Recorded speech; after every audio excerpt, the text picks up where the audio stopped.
SOG નિકોલમાંથી 50 લાખનું hybrid ગાંજો ઝડપી પાડ્યું। રખિયાલ ધણીધર એસ્ટેટમાંથી 500 ગ્રામ હાઇબ્રિડ ગાંજા સાથે 2 યુવક ઝડપાયા। એસઓજી પોલીસે પ્રતિક કુમાવત અને રવિ પટેલ ગાંજાના જથ્થા સાથે ઝડપી પાડ્યા। પ્રતિક સીજી રોડ પર માર્કેટિંગ કંપનીમાં કામ કરે છે। રવિકુમાર સુરત પ્રિન્ટ કંપનીમાં કામ કરે છે। રવિની માતા નિકોલમાં રહેતા હોવાથી તેમને મળવા આવ્યો હતો। રવિને ડ્રગ્સની આદત।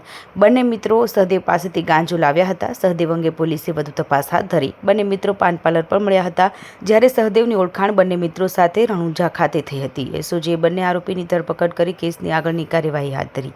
કેમેરામેન વિનોદ પરમાર સાથે Satya day news, Ahmedabad. DGP Shri SOG Rawal Tripathi સાહેબની સૂચનાથી અમારા એસઓજીના પીઆઈ શ્રી વી જોશી અને તેમની ટીમને એક માહિતી મળી કે નિકોલ ધરણીધર એસ્ટેટમાં 2 શખ્સો હાઇબ્રિડ ગાંજાનું વેચાણ કરી રહ્યા છે। જે માહિતી આધારે અમારી એસઓજીની ટીમ અને પીઆઈ શ્રી જોશી સાહેબ સ્થળ ઉપર જઈ અને વોચ કરતા બંને શખ્સો મળી આવે, જેની અંગઝડતી કરતા પ્રતિક પ્રફુલભાઈ પટેલ પાસેથી કુલ 500 ગ્રામ હાઇબ્રિડ ગાંજો, જેની આશરે 50 લાખ રૂપિયા કિંમત ગણી શકાય, જે મળી આવેલ। સાથેના શખ્સ રવિકુમાર પાસેથી એક મોબાઈલ મળી આવેલ। આ બંને શખ્સોને પંચનામાની વિગતે તેઓના વિરુદ્ધમાંથી ગુનો દાખલ કરી અને બંને શખ્સોને અટક કરી આગળની કાર્યવાહી કરવામાં આવે છે। આ બંને શખ્સો પૈકી પ્રતિક પ્રફુલભાઈ પટેલ જે છે, જે માર્કેટિંગ કંપનીમાં જોબ કરે છે સીજી રોડ ઉપર, જ્યારે રવિકુમાર જે છે એ ન્યારા કંપની સુરતમાં એક પ્રિન્ટ કંપનીમાં જોબ કરે છે અને એના મધર પોતે અહીંયા નિકોલ ખાતે રહેતા હોય, રજા ઉપર આવેલો। આ બંને શખ્સો પૈકી જે રવિ પટેલ છે એ મતલબ ડ્રગ્સ લેવાની આદત વાળો છે।